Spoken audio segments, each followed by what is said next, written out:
Hello, Cancer, Sun, Moon, Rising, and Venus signs. Kamusta kayo? Sana po ay nasa mabuti kayong kalagayan.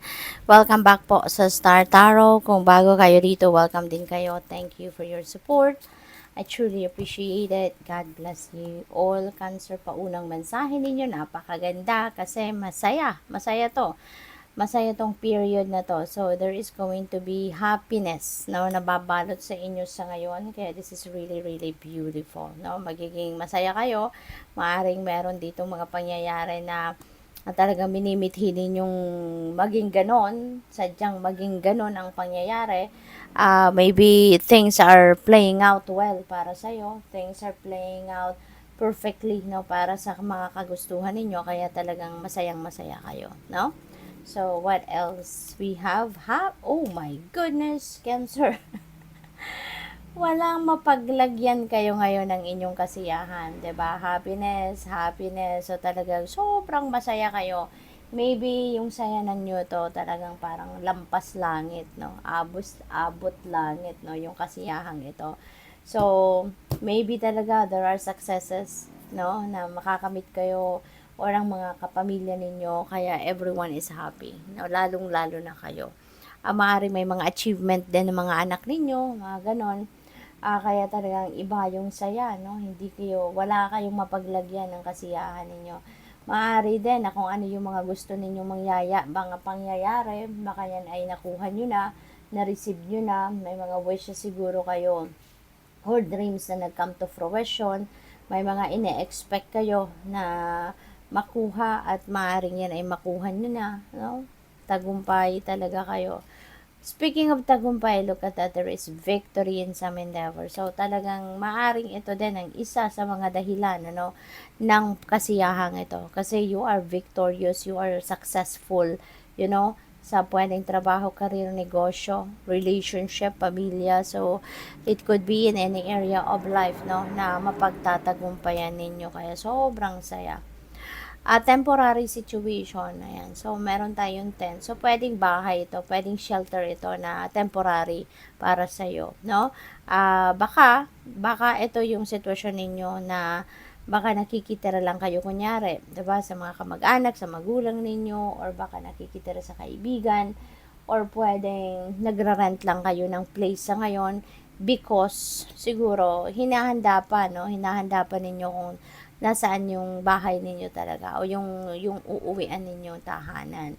So, maybe it's still under renovations or baka tinatapos pa, 'di ba? Kung nagpapatayo kayo ng bagong bahay at maaari, no, na yan ay matatapos na very very soon, maybe in just few days or few weeks, baka kayo ay makakalipat na, makaka-move in na diyan.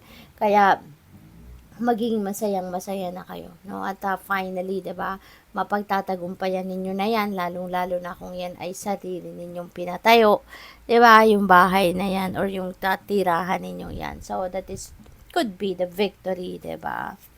What else? Dagger, fear, worries, and tense situations. Ayan. This is negative energy. At Cancer, as much as possible, wag na ninyong i-entertain ito. No? Focus kayo doon sa mga bagay na magpapasaya sa iyo rather than this.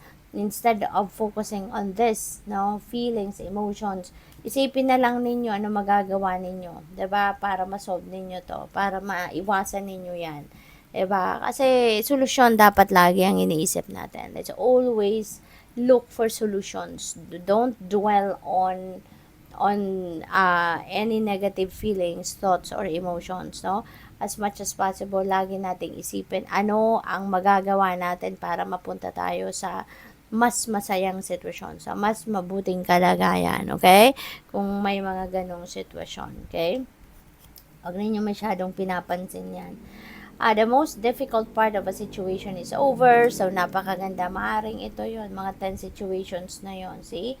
Masosolve nyo na. Masosolve nyo rin. Kasi, mahahanap ninyo, mag-shift kayo ng energy at mas maiisip ninyo or mas pag-iisipan ninyo rito kung ano ang magagawa ninyo para masolusyonan yan, 'di ba? So, and the most difficult part, no, of that difficult situation sa buhay ninyo ay malalagpasan mo na. We have older woman, maaring, no, yung difficult situation na yan is related dito kay older woman. Baka meron kayong dealings with this older woman, ano, at yun ang pinoproblema ninyo, yun ang challenge siguro sa buhay ninyo, how you're going to deal with this older woman or the needs of this older woman. So, this could be anyone, ano, pwedeng grandma ninyo yan, pwedeng mom ninyo, no, or auntie ninyo, something like that, na baka inaalagaan ninyo. We have broken ring, ayan, so parting of the ways in either romance or business.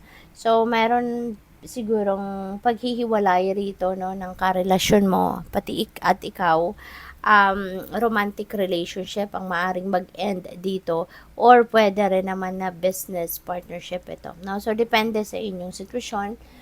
Just take as it resonates, okay? Kasi hindi lahat ng mensahe rito magre-resonate sa bawat isa sa inyo. This is general reading and this is reading for the collective. Kaya, yun, no? Kunin mo lang kung anong nagsasakto sa inyong sitwasyon, okay?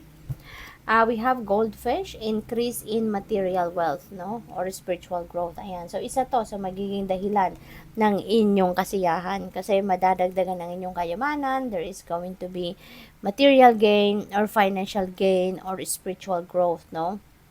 Na ano kayo, mangyayari sa buhay ninyo. Temptation will test you.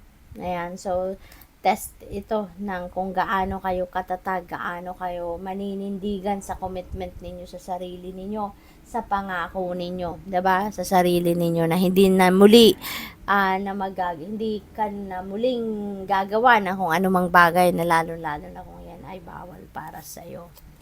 We have something important is coming your way, katulad na lamang ng bagong trabaho or pay raise, kasi baka kayo ay pwedeng ma-promote kayo rito din, no? Or baka makakuha kayo ng bagong trabaho or baka pay raise ito, no, sa trabaho ninyo, sa current ninyong trabaho. Fair woman, and maybe you are going to be dealing with this fair woman at this time. This is someone na mayroong blonde, gray, or white hair. So, baka manager ninyo to or boss ninyo, no? Baka siya yung magbibigay sa iyo ng bagong trabaho.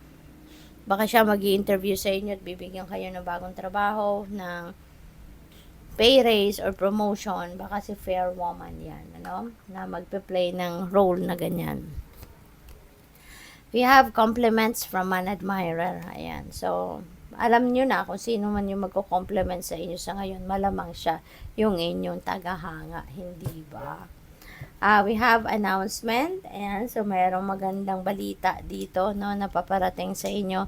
Merong i-announce ang kung sino man, baka galing baka sa trabaho to, baka may promotion kayo, or baka yung pay raise nga, baka yun ang i-announce na, baka hindi lang kasi kayo yung may ganong marireceive na ganong pabor, at kaya baka through announcement, no, idadaan ng HR ninyo ito. So, good luck. Thank you for watching. Love and light. Namaste.